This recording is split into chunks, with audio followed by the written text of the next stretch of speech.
दोस्तों, रावण ने मरते मरते स्त्रियों के बारे में 8 घिनौनी बातें बताई थी, जो आज सच हो रही है। कड़वी है पर सच है।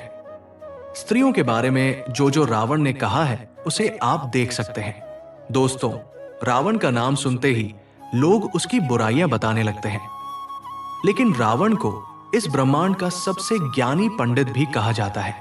कहते हैं कि रावण शिव जी का बहुत बड़ा भक्त था। कोई दिन ऐसा नहीं जाता था जिस दिन वो शिव जी की आराधना ना करे। लेकिन रावण के एक काम ने उसे हमेशा के लिए बुरा बना दिया। सीता माता का अपहरण करके उन्हें अपनी रानी बनाने का ख्वाब देखने वाला रावण ये भूल गया था कि उसने जिस सीता का अपहरण किया है वो अयोध्या के राजा दशरथ की पुत्रवधू है, जिसका खामियाजा उसे अपना प्राण देकर चुकाना पड़ा। लेकिन दोस्तों, एक ज्ञानी पंडित होने की वजह से रावण ने अपने प्राण त्याग समय बहुत सारी अच्छी बातें भी बताई थी, जिनमें से उसने महिलाओं की 8 बुराइयों का वर्णन किया था। और आज हम आपको उन्हीं बुराइयों के बारे में बताएंगे। तो चलिए कथा शुरू करते हैं।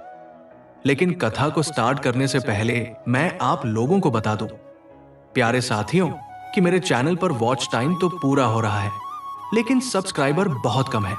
इसलिए दर्शक बंधुओं, कृपया करके आप लोग मेरे चैनल को सब्सक्राइब करें, ताकि मुझे और भी कथाएं बनाने का हौसला मिले और मेरा चैनल मोनेटाइज हो सके, ताकि मुझे भी 2 पैसे कमाने का मौका मिल सके। तो चलिए अब कथा को आरंभ करते हैं। दोस्तों, आपसे आग्रह है कि वीडियो को अंत तक जरूर देखिएगा, क्योंकि अधूरा ज्ञान विष के समान होता है। दोस्तों, जब रावण ने माता सीता का अपहरण किया था, तब महल में वापस आते ही रावण की पत्नी मंदोदरी ने रावण से कहा कि सीता एक पतिव्रता स्त्री है। आपको इस तरह किसी दूसरे की पत्नी को अपहरण करके नहीं लाना चाहिए था। जिस पर रावण ने स्त्री की 8 बुराइयों का वर्णन किया था। और जो पहली बुराई रावण के द्वारा बताई गई थी वो ये थी कि स्त्रियां साहसी होती है, लेकिन साहस का इस्तेमाल स्त्रियां एक अवगुण की तरह करती है। कहने का मतलब यह है कि कभी कभी वो साहसी होने के चक्कर में ऐसा कार्य कर जाती है जिससे उनके घर और परिवार को पछताना पड़ता है।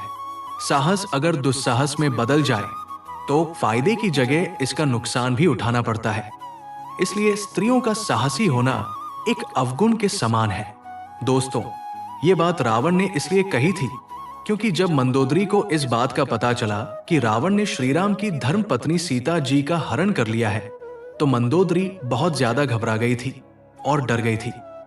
जिस वजह से रावण के महल में प्रवेश करते ही मंदोदरी ने रावण से कहा था कि आप उस राम की पत्नी को वापस कर दो, क्योंकि मुझे बहुत डर लग रहा है। जिस पर रावण ने कहा था कि मंदोदरी, तुम लंकापति रावण की पत्नी हो, तुम्हारा इस तरह डरना लंकापति रावण के लिए शर्म की बात है। और मंदोदरी की इस बात से रावण ने औरतों के अंदर के साहस को एक अवगुण की तरह बताया था। दोस्तों, दूसरा अवगुण रावण ने यह बताया था कि स्त्रियों के अंदर एक अजीब सा डर हमेशा बना रहता है। वैसे तो स्त्रियां निडर और साहसी होती हैं, लेकिन उनमें एक डर की भावना भी होती है, और स्त्रियां अपने इस भय से बचने के लिए किसी भी हद तक जा सकती है। दोस्तों, रावण के अनुसार स्त्रियां बहुत ही कोमल स्वभाव की होती हैं, जिस वजह से वो कभी कभी बिना वजह ही छोटी छोटी बातों पर डर जाती है, और अपने इस डर से बचने के लिए वो किसी भी हद तक जा सकती है। स्त्रियां इस भय से बचने के लिए कभी कभी वो काम करने को तैयार हो जाती है जो काम उन्हें कभी जीवन में नहीं करना चाहिए। और इस भय से बचने के लिए स्त्रियां कभी कभी ऐसी मुसीबत में फंस जाती है जहां से निकलना बहुत मुश्किल होता है, और बाद में उन्हें इस गलती का पछतावा भी होता है। और इन सब की वजह से इन स्त्रियों के साथ साथ इनके सगे संबंधियों को भी इस गलती का हर्जाना भुगतना पड़ता है। दोस्तों, तीसरा अवगुण रावण ने यह बताया था कि स्त्रियां झूठ बहुत बोलती है। रावण के मुताबिक स्त्रियां झूठ बोले बिना बिल्कुल भी नहीं रह पाती है। यहां तक कि झूठ को छुपाने के लिए 50 झूठ भी बोलने पड़े तो भी स्त्रियां तैयार रहती हैं। इस बात में उन्हें कोई संकोच नहीं होता कि वह किसके सामने और किस तरह का झूठ बोल रही है। दोस्तों, इस बात को आप सबने अपनी लाइफ में भी नोटिस किया होगा कि स्त्रियां या लड़कियां बिना मतलब के ही झूठ बोलती हैं। दोस्तों, इस झूठ की वजह से कभी कभी लोगों के रिश्ते और जिंदगी दोनों बर्बाद हो जाती है। दोस्तों, चौथा अवगुण रावण ने यह बताया था कि स्त्रियां बहुत ही मतलबी होती हैं और अपना मतलब निकलवाने के लिए स्त्रियां किसी भी हद तक जा सकती हैं। फिर चाहे उन्हें किसी को धोखा देना पड़े, या फिर उन्हें किसी को अपने रास्ते से हटाना ही क्यों न पड़े, या फिर उन्हें किसी को झूठे मन से अपनाना पड़े, स्त्रियां अपने लालच के चलते कुछ भी कर सकती हैं, किसी भी लालच में फंस सकती हैं और अपने मतलब के लिए किसी को भी फंसा सकती हैं। रावण के मुताबिक जब स्त्रियों के बात करने में एकदम से परिवर्तन आ जाए तो उनसे खासकर सतर्क रहना चाहिए, क्योंकि स्त्रियों के स्वभाव में एकदम से परिवर्तन इस बात का सबूत है कि वो आपसे कोई काम निकलवाना चाहती है। रावण ने इस बात को तब कहा था जब रावण अपनी जिंदगी के अंतिम पल जी रहा था और उसके पास लक्ष्मण जी खड़े थे। दोस्तों, हम सभी जानते हैं कि रावण महाज्ञानी था, लेकिन रावण एक राक्षसी का पुत्र भी था, जिस वजह से वो मायावी था और रावण के 10 सिर भी थे। उसके पास मन को पढ़ने की असीम शक्तियां थी और इन सब के बावजूद भी वो स्त्रियों के मन को नहीं पढ़ सका। इसीलिए रावण ने स्त्रियों से संबंधित 5वां अवगुण ये बताया था कि स्त्रियां मन से बहुत चंचल होती हैं। रावण के मुताबिक स्त्रियों के मन में क्या चल रहा है, इस बात को जान पाना किसी भी मनुष्य के बस की बात नहीं है। स्त्रियों के मन में जो चल रहा होता है उसे कभी वो बताती भी नहीं है, और जब उनसे पूछा जाता है तो वो उस बात को इस तरह से घुमा देती है कि उसे समझ पाना बहुत मुश्किल हो जाता है। रावण के मुताबिक स्त्रियों के स्वभाव में माया की झलक होती है। अपने चंचल स्वभाव से स्त्रियां केवल आंखों आंखों में किसी का भी मन मोह सकती है और उन्हें अपने हिसाब से कठपुतली की तरह घुमा सकती है।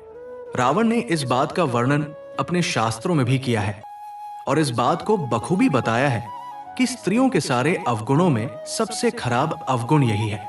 दोस्तों, स्त्री की चंचलता से हर मनुष्य को बचना चाहिए, क्योंकि इस चंचलता के चक्कर में कई महाबली पुरुषों ने अपनी जिंदगी बर्बाद कर दी, लेकिन इसके बाद भी स्त्रियों की ये आदत नहीं जाती है। इसलिए स्त्रियों की इस चंचलता से जितना हो सके दूर रहना चाहिए। दोस्तों, छठा अवगुण रावण ने यह बताया था कि स्त्रियों के पेट में कोई भी बात नहीं पच सकती है।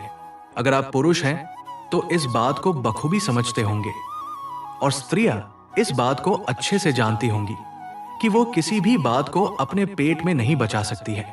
रावण ने यह बात अपने प्राण त्यागने से पहले बताई थी कि स्त्रियां कभी भी किसी की बात को अपने तक ही सीमित नहीं रख सकती हैं। तो चाहे आप स्त्री के कितने भी अच्छे सगे संबंधी या फिर रिश्तेदार क्यों न हो, वो आपका भांडा कभी न कभी फोड़ देंगी और आपके गुप्त राज को आग की तरह तेजी से फैला देंगी।